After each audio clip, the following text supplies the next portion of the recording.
इस वीडियो में 6 सितंबर के इंपॉर्टेंट करंट अफेयर्स को हम लोग कवर करेंगे। तो देखिए हमारा पहला प्रश्न क्या है। अभी आपको पता है टोक्यो पैरालंपिक कल खत्म हो चुके हैं। तो यहीं से प्रश्न बना है कि टोक्यो पैरालंपिक 2020 में प्रमोद भगत ने गोल्ड मेडल जीता है, इनका संबंध किस खेल से है। तो ये बैडमिंटन प्लेयर है। तो पहले तो आपको ये याद रखना है, बैडमिंटन प्लेयर हैं ये प्रमोद भगत, जिन्होंने टोक्यो पैरालंपिक 2020 में भारत को चौथा गोल्ड दिलाया है बैडमिंटन मेंस सिंगल्स में। और इस तरह से याद रखना, प्रमोद भगत पैरालंपिक में गोल्ड जीतने वाले पहले भारतीय पैरालंपिक शटलर बन गए हैं, बैडमिंटन प्लेयर बन गए हैं। और इनके अलावा मनोज सरकार ने, जो कि एक बैडमिंटन प्लेयर ही हैं, उन्होंने ब्रोंज मेडल जीता है। और वैसे मैं आपको बता दूं, टोक्यो पैरालंपिक में टोटल 5 गोल्ड हमें मिले हैं। ये तो चौथा गोल्ड आ गया, अभी 5वां गोल्ड आगे प्रश्न में हम लोग देखेंगे। और कल मॉर्निंग में ये ऑडियो मैंने आपको बना करके दिया था, छोटा सा था, 1 या 2 मिनट का। तो अगर आपने वो सुना होगा तो आप कमेंट बॉक्स में टाइप करके बताइए कि वो 5वां गोल्ड किसने दिलाया है। और 5 गोल्ड अभी तक मिल गए, तो ये भी लिखने की कोशिश कीजिए कि वो 5 गोल्ड किस किसने दिलाए हैं और उनका संबंध किस खेल से है। वैसे आगे वाले प्रश्न में तो मैं आपको बताऊंगा ही सही। बाकी देखो, एक बार टोक्यो पैरालंपिक में बात करें कुछ इंपॉर्टेंट क्वेश्चंस की, तो ध्वजवाहक कौन रहे? टेकचंद रहे। ये प्रश्न अगर आपसे पूछा जाए कि पैरालंपिक में अब तक 2 गोल्ड जीतने वाले पहले भारतीय कौन है, तो ये हैं देवेंद्र झाझड़िया, ये राजस्थान से हैं। इनका संबंध है भाला फेंक से, जेवलिन थ्रोवर है ये। अभी टोक्यो पैरालंपिक में इन्होंने सिल्वर मेडल जीता है। और अगर आपसे पूछा जाए पैरालंपिक खेलों का जनक किसे कहा जाता है, सर लुडविग गुटमन को कहा जाता है। और इस बार के टोक्यो पैरालंपिक की थीम क्या रही? कर दे कमाल तू, जिसको लिखा और गाया है संजीव सिंह ने। बढ़ते आगे। फिर बताइए, अभी हाल ही में कछुआ संरक्षण के लिए बेहलर टर्टल कंजर्वेशन अवार्ड 2021 से किसे सम्मानित किया गया? तो आंसर होगा डॉक्टर शैलेंद्र सिंह को। तो भारतीय जीव विज्ञानी है ये डॉक्टर शैलेंद्र सिंह, जिनको भारत में 3 गंभीर रूप से लुप्त प्राय कछुओं की प्रजातियों को विलुप्त होने की कगार से बचाने के लिए ये बेहलर टर्टल कंजर्वेशन अवार्ड 2021 से सम्मानित किया गया। और आपको बता दूं, इस अवार्ड को कछुओं के संरक्षण का नोबेल पुरस्कार माना जाता है। और कछुओं से आपको याद आएगा, उड़ीसा में ऑलिव रिडले कछुओं के संरक्षण के लिए इंडियन कोस्ट गार्ड फोर्स के द्वारा ऑपरेशन ऑलिव का आयोजन किया जाता है। अच्छा, एक डे भी होता है टर्टल को लेकर के, वर्ल्ड टर्टल डे। कब मनाते हैं? 23 मई को मनाते हैं। इस बार उसकी थीम रही थी टर्टल्स रॉक। तो नाम याद रखना, डॉक्टर शैलेंद्र सिंह। एक ये नाम भी मिलता जुलता है, डॉक्टर शीला केनी। फ्लोरेंस नाइटिंगेल अवार्ड 2020 मिला था इनको।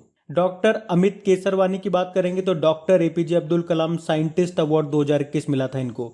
और डॉक्टर राजेंद्र सिंह भंडारी सुभाष चंद्र बोस आपदा प्रबंधन पुरस्कार इनको मिला था। ये जो इस बार मैंने ऑप्शन में अवार्ड्स रखे हैं, ये जनवरी फरवरी के मैंने रखे हैं। और अगर आप में से कोई इस वीडियो को वेरी फर्स्ट टाइम देख रहा है तो आपको बता दूं, टॉपिक वाइज करंट अफेयर्स की सीरीज हम लोगों ने स्टार्ट की है। टॉपिक वाइज हम लोग कवर कर रहे हैं, जनवरी से लेकर जून तक 2 पार्ट में होंगे सारे वीडियोस। जैसे बुक्स एंड ऑथर का आ गया 2 पार्ट में, अवार्ड्स वाला ऑडियो फॉर्म में देखोगे तो दोनों पार्ट आपको मिल चुके हैं। वीडियो में अभी तक 1 पार्ट अपलोड हुआ है। तो पहले कोशिश करना ऑडियो में आप एक बार सुन लो, फिर जब इसका वीडियो अपलोड हो जाएगा तो वीडियो भी आप देख लेना, इससे आपका डबल रिवीजन हो जाएगा। वीडियो के लिए प्लेलिस्ट चेक करें और ऑडियो के लिए डिस्क्रिप्शन चेक करें। बढ़ते आगे। फिर बताइए, अभी हाल ही में Haryana environment and pollution code नाम की बुक को किसने लिखा? तो आंसर होगा धीरा खंडेलवाल ने। तो इस बुक को रिलीज किया है हरियाणा के मुख्यमंत्री मनोहर लाल खट्टर जी ने, और इसे लिखा है पूर्व आईएएस ऑफिसर और फेमस लेखक धीरा खंडेलवाल ने। बाकी कुणाल बसु की बात करेंगे, इन एन आइडियल वर्ल्ड नाम की बुक को लिखा था। कौशिक बसु की बात करेंगे, पॉलिसी मेकर जर्नल फ्रॉम नई दिल्ली टू वॉशिंगटन डीसी नाम की बुक को लिखा। इन्हें एक अवार्ड भी मिला था, Humboldt research award. Tarun Basu की बात करेंगे तो Kamala Harris and the rise of Indians Americans नाम की बुक को लिखा। तीनों बसु हैं और इनको याद रखना आप। जानबूझ करके इस तरह के मैंने ऑप्शंस डाले हैं ताकि आपको मैं कंफ्यूज कर सकूं।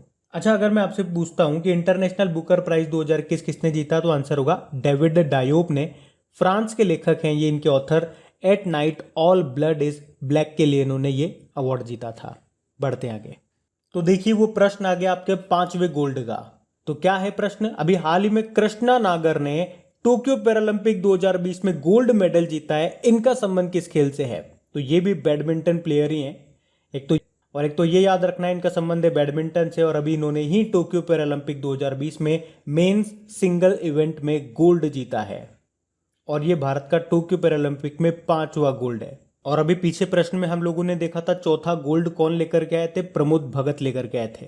अच्छा, इनके अलावा गौतम बुद्ध नगर के जिलाधिकारी हैं सुहास यथिराज, उन्होंने बैडमिंटन में ही सिल्वर मेडल जीता है। आपको बता दूं ये जो सुहास यथिराज है ये 2007 में यूपी कैडर से आईएएस अधिकारी बने थे। वे ड्यूटी के बाद समय निकाल करके बैडमिंटन प्रैक्टिस किया करते थे, और देखिए टोक्यो पैरालंपिक में जाकर के उन्होंने सिल्वर मेडल जीत लिया है। मतलब ड्यूटी भी करना, उसके बाद गेम की प्रैक्टिस भी करना, कितना डेडिकेशन चाहिए होता है। दो काम एक साथ कर रहे हैं, बहुत बड़ी बात है ये। इसीलिए तो आप लोगों से कहते हैं आपके पास तो केवल एक ही काम है, केवल पढ़ना है और पढ़ना है, तो आप तो एग्जाम के छक्के छुड़ा सकते हो चाहो तो, पर चाहना तो आपको ही पड़ेगा। अच्छा, तो हमने कहा कि टोक्यो पैरालंपिक एंड हो गया इसका। भारत ने टोटल कितने मेडल जीत लिए?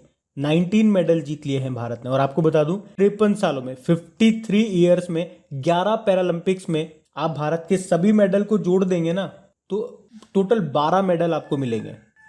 1960 से पैरालंपिक हो रहे हैं, तब से बात कर रहा हूं। अभी आप देखोगे टोक्यो पैरालंपिक 2020 में ही भारत ने 19 मेडल जीत लिए हैं। मतलब ये हमारा अब तक का सबसे सर्वश्रेष्ठ प्रदर्शन रहा है। 19 में कितने कितने क्या रहे? 5 गोल्ड रहे, 8 सिल्वर रहे और 6 ब्रोंज मेडल रहे। अच्छा, यहां से एक और प्रश्न मैं आपको बता दूं, पैरालंपिक में पहली बार बैडमिंटन को शामिल किया गया है, ये भी याद रखना आप। अब पहले प्रश्न में मैंने आप लोगों से पूछा था कि 5 गोल्ड किस किसने जीते हैं। देखो, सबसे पहले जीता था अवनी लेखरा ने, 10 मीटर एयर राइफल में गोल्ड जीता था। शूटर है वो, राजस्थान से हैं। उसके अलावा हमने देखा था उन्होंने 50 मीटर में भी ब्रोंज मेडल जीता था, 2 मेडल उन्होंने जीते थे। उसके बाद सुमित अंतिल, ये हरियाणा से हैं, इनका संबंध भाला फेंक से है, जेवलिन थ्रोवर है, इन्होंने भी गोल्ड जीता था। कितनी दूर भाला फेंका था? 68.55 मीटर भाला फेंका था। उसके बाद मनीष नरवाल हमने पढ़ा था, 50 मीटर मिक्स्ड पिस्टल में इन्होंने गोल्ड जीता था। मनीष नरवाल कहां से हैं? ये हरियाणा से हैं। आज हमने देखा चौथा गोल्ड आया प्रमोद भगत से, ये बैडमिंटन प्लेयर हैं, और हमने बैडमिंटन से बात करी कि बैडमिंटन को पहली बार पैरालंपिक में जोड़ा गया है, और ये पहले भारतीय बन गए हैं बैडमिंटन में गोल्ड जीतने वाले। अच्छा, प्रमोद भगत कहां से हैं? तो ये बिहार से हैं। मतलब इनका जन्म तो हुआ है बिहार में, रेजिडेंस इनका उड़ीसा में है। और बाकी कृष्णा नागर की बात करेंगे तो ये राजस्थान के जयपुर से हैं, बैडमिंटन प्लेयर हैं ये, और इन्होंने टोक्यो पैरालंपिक में भारत को 5वां गोल्ड दिलाया है। और अगर मेडल की लिस्ट में आप देखोगे तो टॉप पे चाइना है। चाइना ने टोटल 207 मेडल जीते हैं, जिसमें से गोल्ड कितने हैं? 96। सेकेंड नंबर पे ब्रिटेन रहा, टोटल 124 मेडल जीते हैं, जिसमें से गोल्ड रहा 41। थर्ड पे यूएसए है 104 मेडल के साथ, गोल्ड रहे 37। भारत ने टोटल 19 मेडल जीते, जिसमें से गोल्ड रहे 5। और भारत कौन से नंबर पे रहा? 24वें नंबर पे रहा। और अगर डेली आप लोग हमारे करंट अफेयर्स का लेक्चर पढ़ते होंगे तो आपने ये नोटिस किया होगा, मैं आपको चीजें को रिलेट करा करके याद कराने की कोशिश करता हूं, और आपसे भी बोलता हूं कि ऐसे आप खुद से भी चीजों को पढ़ा करें। चाहे कोई भी सब्जेक्ट आप पढ़ रहे हो, चीजों को लिंक कर करके को रिलेट करते हुए पढ़ोगे तो आपको चीजें आसानी से याद रहेंगी लंबे समय तक, और मजा भी आएगा, बोर नहीं होगे। जैसे यहां पे देखो, हमने कहा भारत कौन से नंबर पर रहा? 24वें नंबर पे। अब आप पूछोगे अगर टोक्यो ओलंपिक की बात करेंगे तो भारत कौन से नंबर पे रहा? भारत को क्या रैंक मिली थी? तो इसका डबल कर दो, 24 दूनी 48 हो गए, 48 नंबर पे था। इसको और रिलेट करके आप याद रख सकते हो, जैसे कि हमारे जो इलेक्शन कमीशन है, चुनाव आयुक्त, वो 24वें नंबर के ही तो हैं। क्या नाम है? सुशील चंद्रा है। और मैंने आपको कई बार रिवीजन वाले वीडियो में याद करवाया है, इसका दुगना कर दोगे तो आएगा 48, और 48 नंबर के आपके चीफ जस्टिस ऑफ इंडिया है एनवी रमन्ना। तो इस तरह से कहां पहुंच गए आप, और कहां से कहां तक चीजों को आपने रिवाइज कर लिया। लिंक, क्वेश्चन का आपस में लिंक नहीं है, लेकिन आप पहुंच गए लिंक करते हुए। इसे ही कहते हैं स्मार्ट स्टडी। तो ये ध्यान रखना। बढ़ते हैं आगे। फिर अगला प्रश्न है, अभी हाल ही में सोलंग त्योहार ये किस राज्य में मनाया गया? तो आंसर होगा अरुणाचल प्रदेश में। तो देखो, अरुणाचल प्रदेश में है आदि जनजाति, और उन्हीं के द्वारा ये सोलंग त्योहार मनाया गया। ये सितंबर के पहले सप्ताह को मनाया जाता है। ये जो त्योहार है एक तरह का कृषि पर्व है। अच्छा, त्योहार उत्सवों की बात है तो कुछ इंपॉर्टेंट उत्सव मैं आपको याद दिलाता हूँ, रिवाइज करवाता हूँ, जो अक्सर एग्जाम में रिपीट होते हैं। एक तो अभी एग्जाम में आया था, अरुणाचल प्रदेश का एक त्योहार है पासी कोंगी, ये भी आप ध्यान रखना। अभी हमने देखा था असम में वांचुआ महोत्सव मनाया गया था, जो कि तीवा या फिर लालुंग जनजाति के द्वारा मनाया जाता है। असम में आपको कामाख्या देवी मंदिर मिलेगा, यहीं पे अंबुबाची का मेला भी लगता है। और खीर भवानी मेला का आयोजन कहाँ पे किया जाता है? जम्मू कश्मीर में।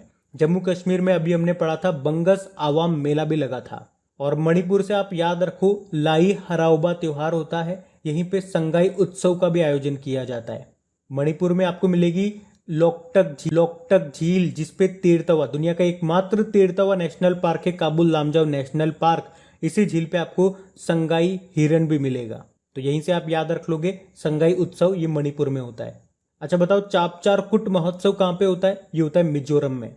और पक्के पागा हॉर्नबिल फेस्टिवल की बात करेंगे तो ये अरुणाचल प्रदेश में होता है, जबकि हॉर्नबिल फेस्टिवल मनाया जाता है नागालैंड में।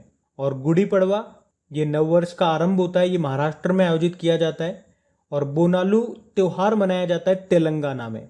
अच्छा बताओ नमस्ते ओरछा का आयोजन कहाँ पे होता है? नमस्ते ओरछा का संबंध है मध्य प्रदेश से, जबकि फगली उत्सव का संबंध है हिमाचल प्रदेश से। और फूल देई त्योहार ये उत्तराखंड में मनाया जाता है। अच्छा एक और इंपॉर्टेंट सुनो, हरेला उत्सव या हरेला पर्व आपसे पूछेंगे तो आंसर करना उत्तराखंड, लेकिन हरेली त्योहार पूछेंगे तो आंसर करना छत्तीसगढ़। ये कंफ्यूज हो सकते हो, इसलिए मैं साथ में बता रहा हूं आपको। और केरल में अट्टुकल पोंगल त्योहार मनाया जाता है, ओणम फेस्टिवल यहाँ पे मनाया जाता है।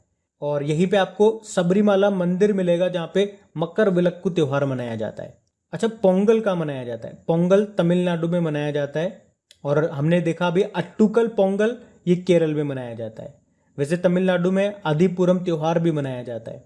चलो आप तो एक प्रश्न का जवाब दो, त्योहारों का शहर किसे कहा जाता है? तो याद रखना तमिलनाडु के मदुरै को। तो ये सारे इंपॉर्टेंट पॉइंट्स मैंने एक बार आपको फिर से रिवाइज करा, इनको ध्यान रखना बढ़ता। फिर बताइए अभी हाल ही में एस्टोनिया के नए राष्ट्रपति कौन बन गए हैं? तो आंसर होगा अलार करेस। और इस्माइल साबरी याकूब ये मलेशिया के नए प्रधानमंत्री बने थे। नजीब मिकाती ये लेबनान के नए प्रधानमंत्री बने थे। और स्टीफन लॉफवेन स्वीडन के नए प्रधानमंत्री बने थे। लेकिन यहाँ पे बात हो रही है एस्टोनिया की, तो ये रहा मैप में एस्टोनिया, कैपिटल तालिन है, करेंसी इसकी यूरो है, प्रधानमंत्री काजा कलास है। अच्छा बाल्टिक कंट्रीज किन 3 देशों को कहते हैं? तो याद रखना बाल्टिक कंट्रीज में 3 देश आते हैं, एक है लातविया, लिथुआनिया और एस्टोनिया। बढ़ते आगे। फिर बताइए अभी हाल ही में अंतर्राष्ट्रीय चैरिटी दिवस कब मनाया गया? 5 सितंबर को। तो संयुक्त राष्ट्र के द्वारा हर साल 5 सितंबर को कलकत्ता में मदर टेरेसा के निधन की वर्षगांठ को चिन्हित करने के लिए यह अंतर्राष्ट्रीय चैरिटी दिवस के रूप में मनाया जाता है। कब? 5 सितंबर को। 5 सितंबर को टीचर डे भी होता है। डॉक्टर सर्वपल्ली राधाकृष्णन जी के जन्मदिन को होता है। डॉक्टर सर्वपल्ली राधाकृष्णन जी ये हमारे पहले उपराष्ट्रपति थे और दूसरे राष्ट्रपति बने थे। अच्छा हमने कहा अंतर्राष्ट्रीय चैरिटी दिवस, एक प्रश्न आपसे पूछता हूँ, बताओ सदी के शीर्ष परोपकारी लोगों की पहली सूची में टॉप पर थे कौन? Jamshedji Tata. Total 102 billion dollar का दान कर चुके हैं ये।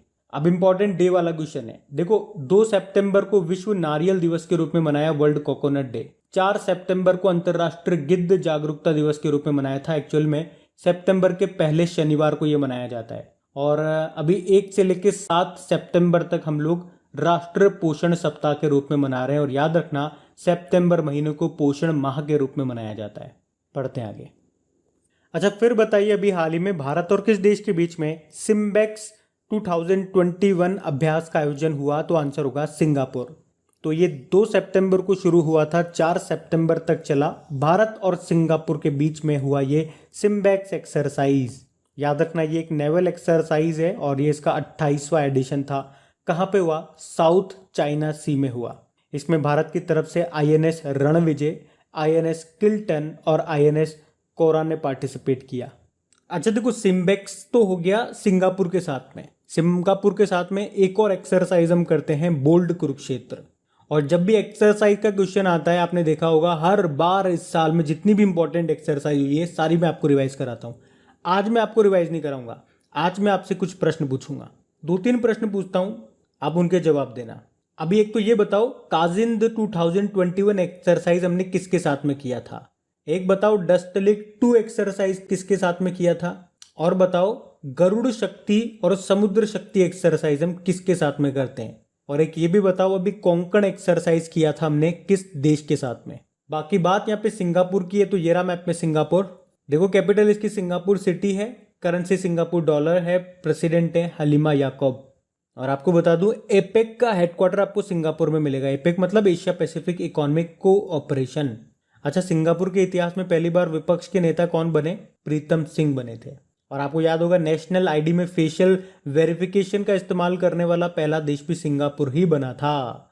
और अभी एक आध महीने पहले हमने पढ़ा था ग्लोबल यूथ डेवलपमेंट इंडेक्स 2020 जो आया था, उसमें टॉप पर आता सिंगापुर, भारत 122वें स्थान पे था। तो ये भी ध्यान रखना, बढ़ते हैं आगे। फिर बताइए अभी हाल ही में किस राज्य सरकार ने आत्मनिर्भर कृषि योजना को शुरू किया? तो आंसर होगा अरुणाचल प्रदेश। तो अभी अरुणाचल प्रदेश सरकार ने राज्य में कृषि और बागवानी क्षेत्रों को बढ़ावा देने और किसानों की आय को दोगुना करने के उद्देश्य से 2 परियोजनाओं को शुरू किया है, जिसमें से एक है आत्मनिर्भर कृषि योजना और दूसरी है आत्मनिर्भर बागवानी योजना। अब बात अरुणाचल प्रदेश की है, तो ये रहा मैप में अरुणाचल प्रदेश। कैपिटल ईटानगर होती है, गवर्नर इसके बीडी मिश्रा हैं और मुख्यमंत्री हैं पेमा खांडू। अच्छा, भारत में सबसे पहले सनराइज कहाँ पे होता है? अरुणाचल प्रदेश में। हमने पढ़ा था पक्के पागा हॉर्नबिल फेस्टिवल कहाँ मनाया जाता है? अरुणाचल प्रदेश में। और कुछ समय पहले जियोलॉजिकल सर्वे ऑफ इंडिया की रिपोर्ट आई थी और उसने बताया था कि भारत में टोटल ग्रेफाइट का 35% अकेला आपको अरुणाचल प्रदेश में मिलेगा। जियोलॉजिकल सर्वे ऑफ इंडिया जिसका हेडक्वार्टर कोलकाता में है। चलिए बताइए जियोलॉजिकल सर्वे ऑफ इंडिया की अभी पहली महिला अध्यक्ष कौन बनी है? उसके अलावा आपको याद होगा भारत में पहली बार वेनेडियम के भंडार मिले थे अरुणाचल प्रदेश में, अरुणाचल प्रदेश के पापुम पारे जिले में। और आपसे पूछा जाए भारत में पहली बार लिथियम के भंडार कहाँ पे पाए गए थे? कर्नाटक में, कर्नाटक के मांड्या जिले में। और पहली लिथियम रिफाइनरी ये कहाँ पे स्थापित की जा रही है? गुजरात में। और वो अरुणाचल प्रदेश ही है जिसने 2021 को शिक्षा का वर्ष के रूप में घोषित किया था। तो ये भी ध्यान रखना, बढ़ते आगे। तो बताइए अभी हाल ही में किस राज्य सरकार ने ओबीसी वर्ग को सरकारी नौकरियों में 27% आरक्षण लागू कर दिया है? तो आंसर होगा मध्य प्रदेश। देखिए अभी तक मध्य प्रदेश में ओबीसी यानी कि अन्य पिछड़ा वर्ग को अभी तक 14% आरक्षण नहीं दिया जा रहा था, पर अब इसे बढ़ा करके 27% कर दिया है। कितना? 27%, ये याद रखना। और राज्य की सभी सरकारी नौकरियों में केवल 3 को छोड़ करके, जिन पे हाईकोर्ट ने स्टे लगा रखा है, उनको छोड़ करके बाकी सब पे इसे लागू कर दिया। किसने? मध्य प्रदेश में। तो ये रहा मैप में मध्य प्रदेश। देखो मध्य प्रदेश की कैपिटल भोपाल है। भारत का पहला ई वेस्ट क्लिनिक आपको भोपाल में ही मिलेगा। मुख्यमंत्री शिवराज सिंह चौहान हो गए, गवर्नर नए बने थे मंगूभाई छगनभाई पटेल। अच्छा बताओ अभी न्यू एजुकेशन पॉलिसी 2020 को लागू करने वाला दूसरा राज्य कौन सा बना? मध्य प्रदेश। पहला बना था कर्नाटक। और मध्य प्रदेश में इंदौर सिटी है, वहां से कुछ इंपॉर्टेंट प्रश्न बनते हैं आपके, जैसे कि सबसे स्वच्छ सिटी इंदौर है। अभी स्मार्ट सिटी अवार्ड 2020 आया था, उसमें इंदौर और सूरत टॉप पे रहा था। स्वच्छ जल उत्प्रेरक कार्यक्रम यानी कि क्लीन एयर कैटलिस्ट प्रोग्राम के लिए सेलेक्ट होने वाला भारत का एकमात्र शहर है इंदौर। एक्चुअली में इस लिस्ट में केवल दुनिया के 2 ही शहरों को चुना गया, एक तो ये इंदौर हो गया और दूसरा है इंडोनेशिया की कैपिटल जकार्ता। अभी देश का पहला वाटर प्लस शहर बना था इंदौर। और अभी हमने पढ़ा था एक आध दिन पहले कि इंदौर शहर के 56 दुकान और सराफा चौपाटी की मशहूर ईट स्ट्रीट्स को फसाई से क्लीन स्ट्रीट फूड हब का सर्टिफिकेशन भी मिला। फसाई मतलब food safety and standard authority of India. और अभी आपको याद होगा लाडली लक्ष्मी योजना ये शुरू की गई थी मध्य प्रदेश में। सीएम राइज योजना भी यहीं की है। युवा शक्ति कोरोना मुक्ति अभियान भी यहीं का है। अंकुर योजना भी यहीं की है। वेद आपके द्वार योजना भी यहीं की है। अच्छा आप तो ये बताओ देश की पहली म्यूकर माइकोसिस यूनिट कहाँ पे लगाई जाएगी? मध्य प्रदेश में। मध्य प्रदेश के भोपाल और जबलपुर में। याद रखना भारत में पहली बार दुनिया के सबसे पुराने जानवर डिंकिंसोनिया का जीवाश्म मिला था मध्य प्रदेश के भीमबेटका की गुफाओं में। अच्छा मध्य प्रदेश हाईकोर्ट के नए चीफ जस्टिस कौन बने थे? मोहम्मद रफीक बने थे। मध्य प्रदेश में एक रामसर साइट आपको मिलेगी, भोजताल उसको कहते हैं। 3 यूनेस्को वर्ल्ड हेरिटेज साइट्स यहाँ पे मिलेगी आपको। एक तो भीमबेटका की गुफाएं हो गई, सांची स्तूप हो गए और खजुराहो के मंदिर हो गए। खजुराहो के मंदिर से प्रश्न बनता है किस शैली में ये बना हुआ है? पंचायतन शैली या फिर नागर शैली में। किसने बनवाया? चंदेल शासकों ने बनवाया। कहाँ पर मिलेगा आपको ये? छतरपुर मध्य प्रदेश में। पंख योजना भी यहीं पे शुरू हुई थी। और दुनिया का सबसे बड़ा 13वां सोलर प्लांट जिसकी कैपेसिटी होगी 600 मेगावाट, ये बनेगा मध्य प्रदेश के खंडवा जिले में नर्मदा नदी पर ओमकारेश्वर बांध पर यह बनेगा। तो अब बात करेंगे कल के वीडियो में पूछे गए प्रश्न के उत्तर की। अच्छा, कल तो होमवर्क की शीट लगाना भूल गए थे, तो ये रहा आपका आज का होमवर्क वाला प्रश्न। और गाइज, अगर सेशन अच्छा लगा है तो इसे अपने दोस्तों के साथ में शेयर जरूर कर देना। जो भी आपका स्टडी ग्रुप हो गया वहां पे इस वीडियो को एक बार शेयर जरूर करना। और अगर आपने अभी तक इसको लाइक नहीं किया तो लाइक भी कर देना। और अब इन सभी क्वेश्चंस की प्रैक्टिस कर लीजिए। इसकी क्विज बना करके आपकी क्रेक एग्जाम एप्लीकेशन पे अपलोड कर दी गई है। और इन सभी क्वेश्चंस का अगर मेरी ही वॉइस में आप बिल्कुल कम समय में फिर से रिवाइज करना चाहते हो तो उसके लिए मैंने एक ऑडियो भी बना दिया है। उस ऑडियो का लिंक आपको नीचे डिस्क्रिप्शन में मिल जाएगा, ऑडियो रिवीजन करके। Thank you guys.